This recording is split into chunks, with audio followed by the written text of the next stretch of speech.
review is the end of the season opportunity to showcase all the hard work of the students and staff. This entire show is a tribute to her. It's just a huge show. She's basically like my second mom. I think it's the same reaction with everybody. Came back with that it was malignant and that she did have cancer.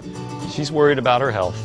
She's worried about how it would impact her studio. She tried to be positive through the whole chemo experience. When they did the CAT scan, We found out that the cancer treatment hadn't worked at all. and then on May 12th, she passed away. One thing I really wanted was for her to go to the studio one last time. Just because it was important to her.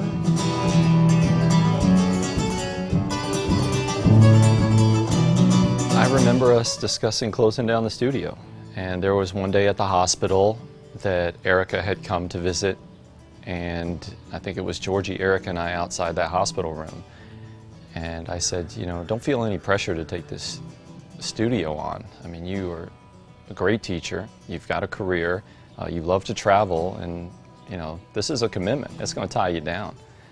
So I thought that we were still on track for the studio to close. And then I believe it was one day here, and I don't know what the conversation was, but they emerged out, and it was Erica was going to take over the studio.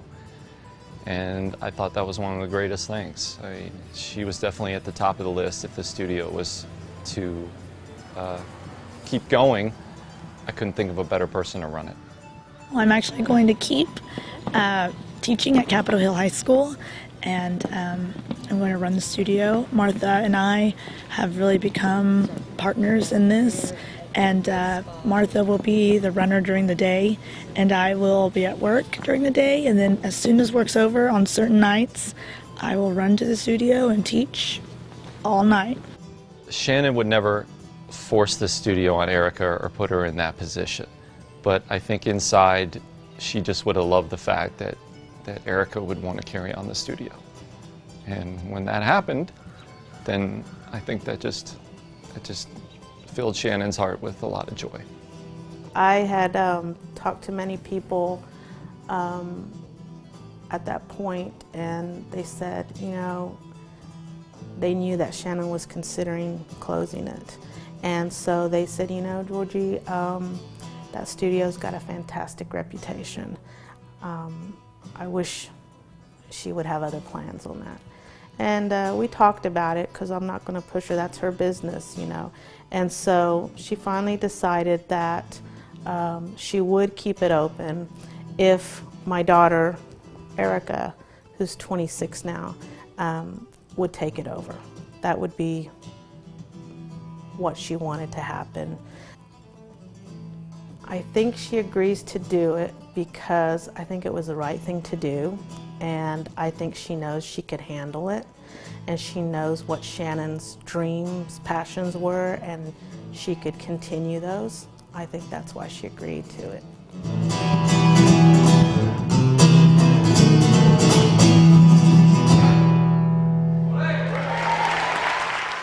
Shannon Yolanda Calderon Primeau went home to be with the Lord on May the 12th, 2015. She met her husband, Ed, Silver Spring, Maryland, at a gathering with mutual friends. Shannon graduated from Northwest Classic, attended OCCC before purchasing the dance studio from Jimmy Carol Allen Crow, becoming proprietor of the Everything Goes Dance Studio. She spent 17 years as the director and owner, spreading her passion for dance, making it her mission to share the joys of dance with Oklahomans through teaching performances to countless students. Shannon taught jazz, tap, ballet, Latin, hip hop, and flamenco.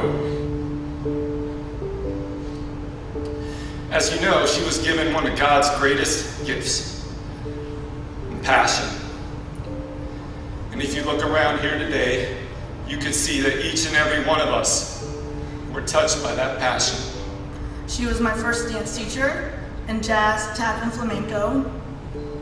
My boss when I worked for her at the dance studio. My dance partner, and of course, my aunt. As my teacher, I remember her teaching me that it didn't matter if you were dancing for thousands of people or for one person.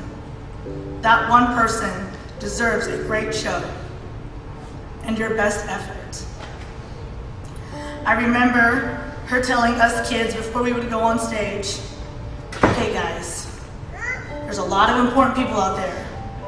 We have to put on a great show, so give it your all." I always remember feeling like I was going to throw up. I can't recall ever meeting those important people,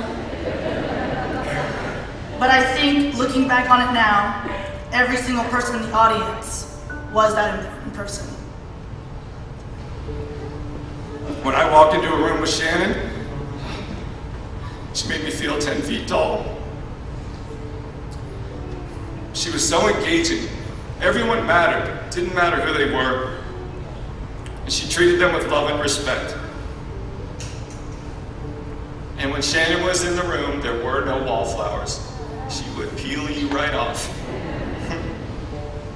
She just draws you in. But she learned that from her family. And I love this family. Shirley and George, you gave me the greatest gift of all. You gave me your daughter, Shannon.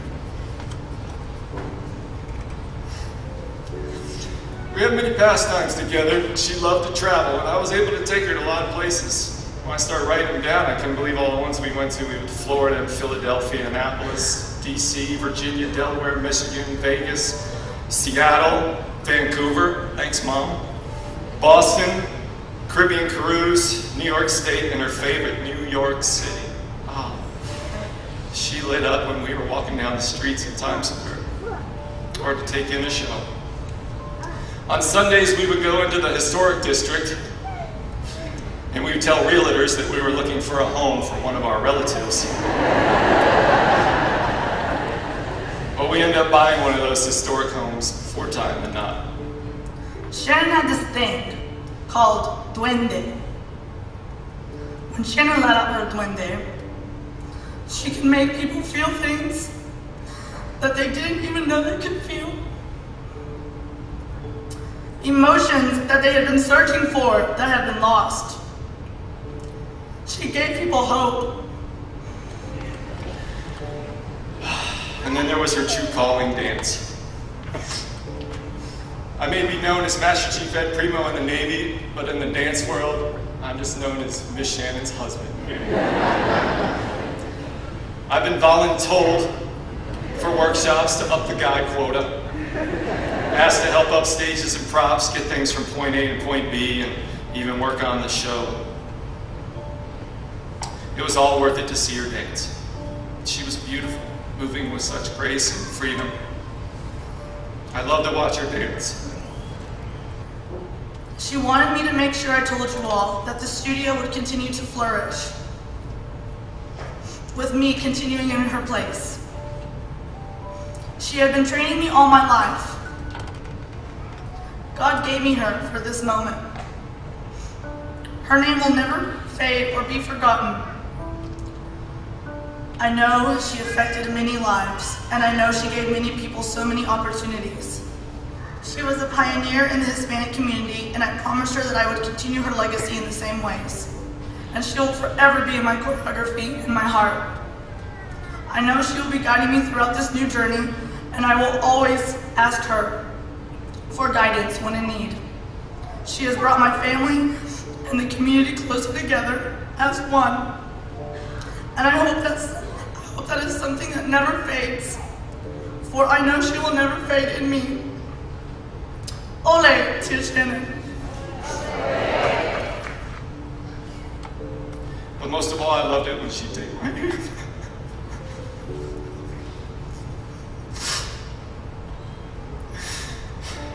And she'd say, "Dance with me, Eduardo." I love that. She knew the meaning of hard work and long hours because that's what she did in her studio. 17 years. Last couple of years, over 400 students and 15 staff and faculty.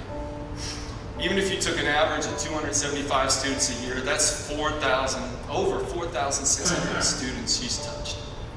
And the number's higher than that. That is amazing. She definitely worked harder than I ever did.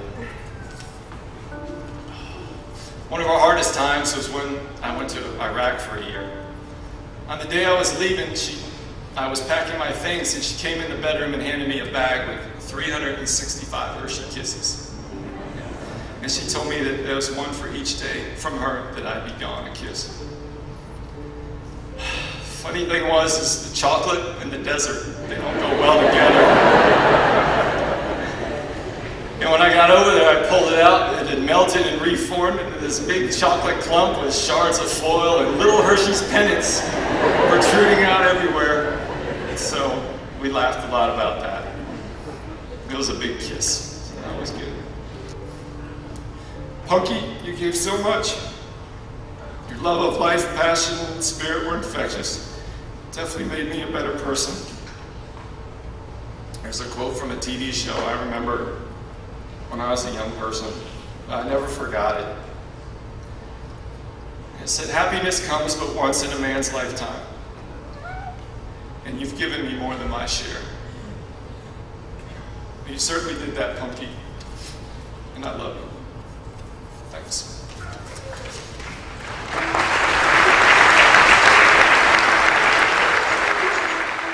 Ladies and gentlemen, damas y caballeros, please give a big, warm bienvenidos.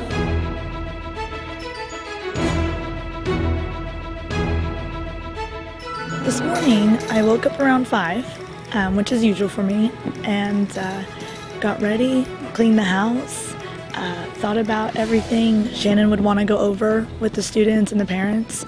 Everything was really calm.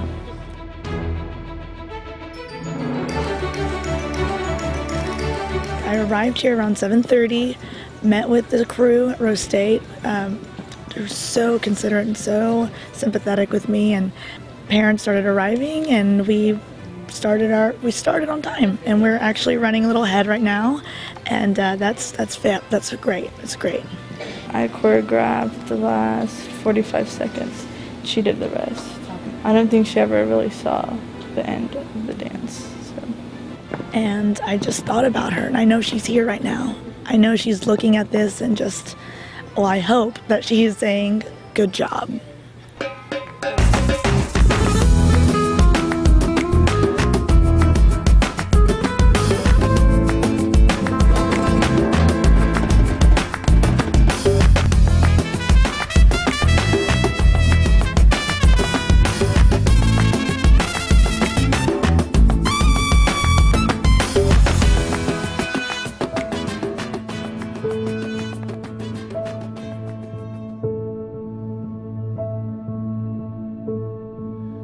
I don't know the name of it, but when I hear that song, I know. And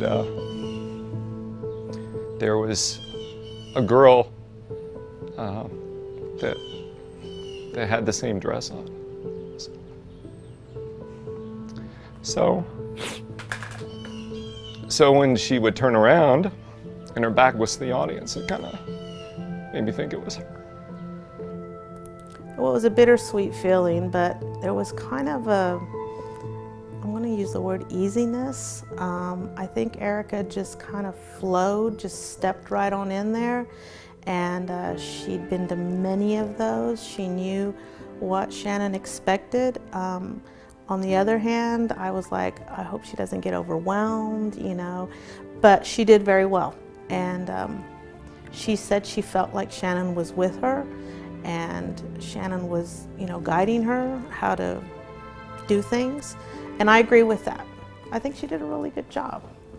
The other thing you may have heard about is the butterfly flying around, and you know, we equated that to Shannon because there's a story tied in with her with the butterfly, and you know, I've been to many of those reviews at Rose State, and there was never a butterfly flying around. You know, I heard little kids right before they would go on stage, and they said, "We've got to do this for Miss Shannon," and so you could hear all the, even though there were people that were crying, you know, really sad. The show, how it affected me, there's a couple numbers that Shannon did all the time, and those are the ones that, you know, really touched me, and you know, they were tears of joy, but they hurt. My brother Ernie is incredibly emotional. because he's worked with her very closely over the years. He's the hip hop teacher, and he felt that she was there, her presence were there. My mom, everybody. But she had it in her mind she wanted that show to happen. And then Erica came with the great news that she wanted to take the studio. When Shannon bought the studio in 1996 from Jimmy and Carol, so I'm sure that there was a legacy that she wanted to keep going, but in the end she made it her own, and she took it to the next level. And that's the success I want Erica to have. Obviously she'll always pay tribute to her aunt, but Shannon wouldn't expect anything less for Erica to pay tribute, but at the same time take hold of the reins and make it her own. That was her life. That was so important in her life. And you know, if your flower fell off during your performance, if your hat fell off, you keep going. And I guess that's the way she feels. If I pass away, the show will go on. And it's just, she's so strong-hearted and one of those kids. They worked so hard to learn those dances, and how exciting it is to be on the big stage with the lights and the people clapping for you. And so she wanted those kids to have that experience. I mean, she wouldn't have taken that away for anything. She wouldn't have.